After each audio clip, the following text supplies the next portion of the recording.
The National Space Centre here in Leicester, England, has been hosting a tribute to Gerry Anderson, the man who created Thunderbirds and much more.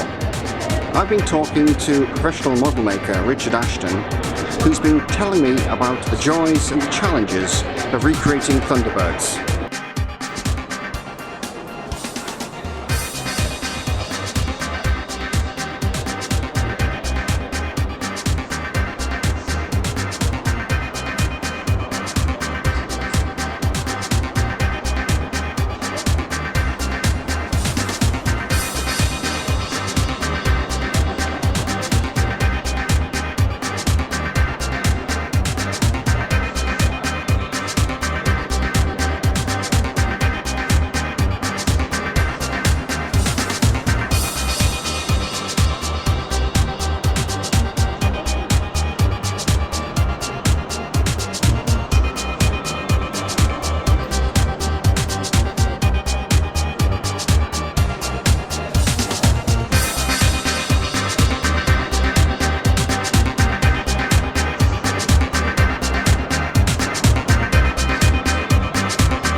Richard, have you always been a Thunderbirds fan? Ever since my childhood.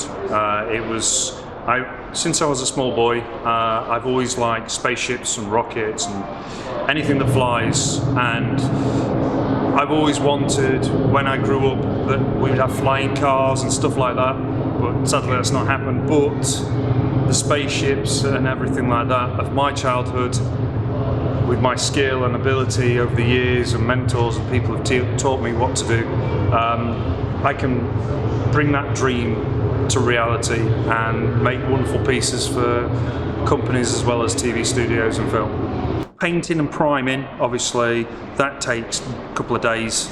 And then when I've got my base colour on, because obviously the first colour I paint on and it's not yellow as people believe it should be. The stripe on the front of Thunderbird 2 is like a magnolia, it's a cream. So we paint those on first and paint them on the wings and the back fin areas. The engines will be separate, we'll do those pieces separate. And while that's masked off, we spray that gets a day to dry, and then we'd mask this off and mask the wings. And then we put the base colour, the body colour on it. The engines would be painted at the same time, but we would do them in sections. So while I'm painting the cream on that, I would be painting the cream inside the engines, but they'd be off here, so you wouldn't have no problems with masking. And then when that's masked and do the green, those would be masked, and I would do the red.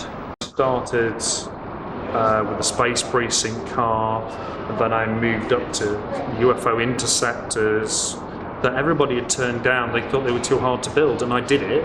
And then I moved on and more commissions came in, and then I went into Thunderbirds, Captain Scarlet, and every genre. And then I did 3 Eagles and Supercar. Now finally with this Fireball XL5, which is the last piece I've made, and I'm going to be doing Joe's car from Joe 90, the Mac car, and I'm also going to be doing a 3-foot skydiver. So it just continues, and it's nice to produce these pieces, and the people who get them, they're over the moon. And like I say, the skills just got better and better. I've made more contacts in the industry, and I'm working very, very soon on the new K9 movie. So I produced the dog for the show dog that the team are taking around the country, promoting and gaining funding from it. That'll be down at Olympia in 2017 this year, in October.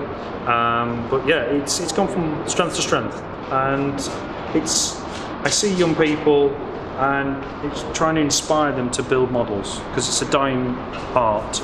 And model making, it's creativity, it's imagination, and it's a skill that we should never lose. I mean, I use 3D printing and computers, but I still can make something from scratch.